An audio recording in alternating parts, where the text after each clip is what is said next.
ओम शांति। आज 22 नवंबर 2021 आज मुरली का सार हम सुन रहे हैं। बाबा हमें आज बहुत नशा चढ़ाए हैं। बाबा कहते बच्चे तुमको ऊंच से ऊंच देवता बनाने के लिए ऊंच भगवान पर आ रहे हैं।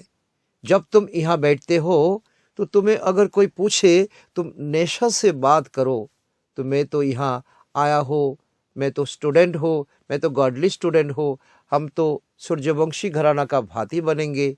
तुम्हारा एम ऑब्जेक्ट सामने खड़ा है ना, लक्ष्मी नारायण सूर्यवंशी में जाएंगे, कौम नहीं। तो ये खूब नशा को चराते रहो, जिसको नारायणी नशा बाबा कहते हैं। दुनिया में लोगों को मालूम नहीं वास्तव में स्वर्ग क्या होता है। तुम भगवान से स्वराज्य विद्या अर्थात राजयोग सीख रहे हो, स्वर्ग के मालिक बनने वाले तुम बच्चे हो। बाबा बच्चों से पूछते हैं अभी आत्माएं इस शरीर द्वारा मर्तबा को याद कर रहे हो, जो तुम पा रहे हो सतयुग में, जो पाते जा रहे हो इसको याद कर रहे हो ना? क्या तुम्हारा मित्र संबंधी धंधाधड़ी जिस्मानी मिल्कियत तो यही याद करते हो? अगर तुम धूलछा याद करेंगे तो बाबा का दिया हुआ वर्षा, बाबा जो देने के लिए आया है वो तुम्हें नहीं मिलने वाला है। बाबा के घर जब मधुबन जे आते हो तो ये तुम्हारा घर का सब ख्याल छोड़ के आओ। बीबी बच्चा घर संसार तो धंधा धड़ी सब कुछ छोड़ के थोड़ा दिन पुरुषार्थ करने के लिए मधुबन आओ। तुम अभी इस कलयुग में नहीं हो। दुनिया के लिए ये कलयुग है, तुम्हारे लिए तो ये संगम युग है। कलयुग को तुमने छोड़ दिया, बाहर कलयुग है। ये मधुबन बाबा समझाते हैं, मधुबन तो संगम युग है। जैसे सीताओं को लक्षण रेखा दिया गया है तो मधुबन भी बाबा का दिया हुआ लक्षण रेखा है। तो इससे बाहर हमें नहीं निकालना, बाहर का दुनिया को हमें नहीं देखना, तो चिंतन नहीं करना। बाबा कहते हैं योग में रहने से देह अभिमान तुम्हारा कम होता जाएगा, बहुत मीठे रहेंगे। देह अभिमान होने से तुम मीठे नहीं बनेंगे, बिगाड़ते रहेंगे। बाबा सबके लिए नहीं कहते हैं। बाबा का दो प्रकार का बच्चा होता है, एक तो सपूत बच्चा है, एक तो कपूत बच्चा है। तो जो सपूत बच्चा है तो वो उल्टी सुल्टी बात नहीं करेंगे, तो मित्र संबंधी आदि को याद नहीं करेंगे। तो वो समझेंगे मैं तो नंगे आया हो संसार में और नंगे होकर के अर्थात अशरीरी बन करके हमें जाना है। तुम बच्चों का अभी ज्ञान का तीसरा नेत्र मिला हुआ है। तुम अभी सत्यनारायण की कथा सुन रहे हो, जिससे तुम ये ज्ञान सुन करके तुम अपना नशा को चलाते हो, राजधानी को भी जानते हो, घर को भी जानते हो और बाबा को भी जानते हो। तो घर को याद करते हो, नया दुनिया को याद करते हो और बाबा को घर में याद करते हो।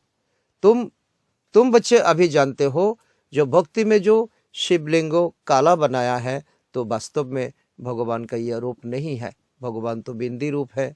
हम जैसे आत्मा है, आसमान का सितारा जैसा है, तो बाबा भी बिंदु रूप है। लेकिन बाबा गुणों में तो बाबा गुण अनंत है, गुणों में इसके लिए बाबा परम है।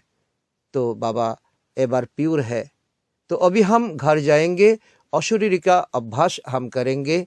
तो अशरीरी हमें बनना है। आत्मा अविनाशी है, उसमें 84 जन्मों का पाठ नुदा हुआ है। तो इससे हम छूट नहीं पाएंगे। तो ये तो चलते रहेंगे कल्प कल्पांतर। ये आत्मा का पाठ जो घिसता नहीं, मिटता नहीं, तो ये चलता ही रहता है, चलता ही रहता है और हमें भी पाठ करना ही है। थोड़ा समय हम अभी इस समय पुरुषार्थ करके फरिश्ता होकर के हम जब तो परमधाम जाएंगे तो थोड़ा समय रोक करके हम आएंगे सत्ययुग में। और हमें इस समय बाबा हमें ऑलराउंड पाठधारी बनाते हैं। तो ऑलराउंड पाठ हम बजाएंगे, 84 जन्म हम बजाएंगे। तो और बाबा नशा का बात हमें कहते हैं बच्चे तुम बोट पर अभी बैठे हुए हो। बाबा जैसे बागबान है, बाबा ऐसे खिबाया भी है। कृष्ण को खिबाया नहीं कहेंगे, वो तो बाबा का ज्ञान से उसका आगे जन्म में जो हमारा ब्रह्मा बाबा हैं, तो ब्रह्मा बाबा ये ज्ञान पा करके दी फर्स्ट नंबर में आए हुए हैं, फर्स्ट नंबर का स्टूडेंट बन चुके हैं। तो इसीलिए बाबा कहते हैं कृष्ण खिबाया नहीं, कृष्ण बागबान नहीं, बागबान तो एक शिव बाबा है। मनुष्य को बुद्धि देखो बार बार भटकती रहती है। तो बाबा आकर हमारा ये भटकने से बंद करते हैं, भटकने से छुड़ाते हैं। तो बाबा एक ही बात बार बार हमें रिपीट कराते हैं, बच्चे अपने को आत्मा समझ, बाबा को याद करो तो तुम स्वर्ग के मालिक बन जाएंगे। अभी तुम ये पुरुषार्थ तो नहीं करेंगे तो तुम्हें सिंगल ताज भी नहीं मिलने वाला है। तो ये बाबा का कोई तो श्राप नहीं है, रावण श्राप देते हैं बाबा, तो हमें तो संपत्ति देते हैं, वर्षा देते हैं। तो बाबा कहते हैं, हकीकत बता देते हैं, तुम सिंगल ताज भी नहीं तुम्हें मिलेगा, द्वापर युग में भी तुम्हारा अच्छा पद पोजीशन नहीं मिलेगा। तो यहाँ जब बच्चे आते हो ना तो तुम्हें टाइम वेस्ट नहीं करना है, क्योंकि मधुबन आने को सबको चांस नहीं मिलता। और मधुबन धरती बाबा समझाते हैं बहुत ही प्योर है और सभी तरफ से सुरक्षित है। यहाँ आकर के खूब पुरुषार्थ करो और चित्रों यहाँ वहाँ लगा हुआ है, चित्रों के सामने जाकर के बैठ जाओ और चिंतन करो, यही तुम्हारा पढ़ाई है। तो कोई अपने धंधाधड़ी में इतना फंसे हुए हैं, मधुबन आकर के भी इतना पवित्र भूमि में पैर रखते हुए तो अपना ये नशा नहीं चढ़ते हैं, बाबा को याद नहीं कर पाते हैं। तो याद नहीं करेंगे तो उच्च पद कैसे पाएंगे? फिर जब तो अंतिम समय आएंगे तो दुनिया का लोग हाय हाय करेंगे, तो बाबा का बच्चा होते हुए भी आपको हाय हाय करना पड़ेगा, साक्षात्कार होगा। तो अशरीरी, इसीलिए अशरीरी बन करके पूरा अशरीरी बनने का पूरा अभ्यास करना है।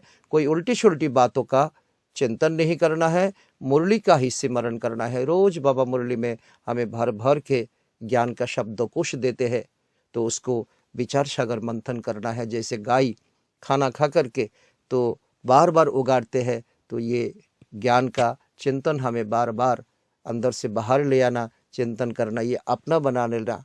जैसे हजम करके खाना हजम करके हमें तो ये खून बनता है, तो इसी प्रकार हमारा ज्ञान जब हम मंथन करते हैं तो ये हमारा अपना जीवन में सेट हो जाता है। तो ये था आज का बहुत सुंदर सार में बताया गया बाबा का वाणी। आज बहुत सुंदर वरदान बाबा देते हैं हम सब के लिए।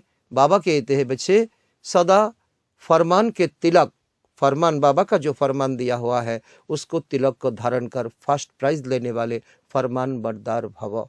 बाबा हमें शुरू से अभी तक तो जितना जितना हमें फरमान दिया हुआ है, तो ये फरमान हमारे लिए एक बहुत बड़ा एक प्रेजेंटेशन है, एक शक्ति है, एक सीख है, एक ज्ञान है, तो एक महिमा है। तो उसको हम धारण करके फर्स्ट डिवीजन में आ जाने का हमें अभी बहुत बड़ा चांस मिलता है। तो इसीलिए हमें ऐसा ही फॉलो करे, ऐसा ही करे, फरमान बरदार बच्चा बने। स्लोगन है, किसी से भी लगाव है तो वो लगाव पुरुषार्थ में अलवेला अवश्य बनाएगा। तो लगाव झुकाव मोह हमें इससे बाबा बहुत ऊपर उठाते हैं। इसलिए आज का वाणी हमें बहुत शक्तिशाली बनाते हैं। और अंत में बाबा कहते हैं, ओम शांति।